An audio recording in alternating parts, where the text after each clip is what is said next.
Good morning. आज मला बनवायचं होतं डांगर. डांगर माझं फेवरेट आहे. तर त्यासाठी आपण साहित्य घेतलेलं आहे. लसूण, थोडीशी साखर, हळद, जिरे, लाल मसाला आणि थोडीशी कोथिंबीर. डांगर असं मस्त कापून घ्यायचं. त्यानंतर स्वच्छ 2-3 पाण्याने धुवून घ्यायचं.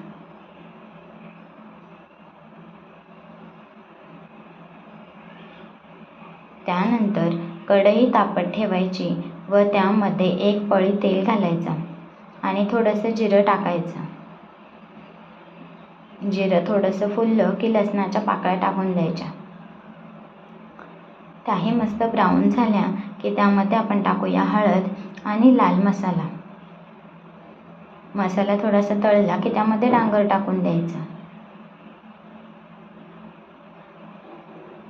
आणि मग वरतून साखर टाकायची. साखरेने अगदी छान चव येते. त्यानंतर चवीपुरतं मीठ घालायचं आणि मस्त मिक्स करून वरतून कोथिंबीर टाकून द्यायची आणि इतक्यात शिजतं. 5 ते 10 मिनटात शिजतं. व्हिडिओ आवडल्यास लाईक करा, शेअर करा. थँक्यू.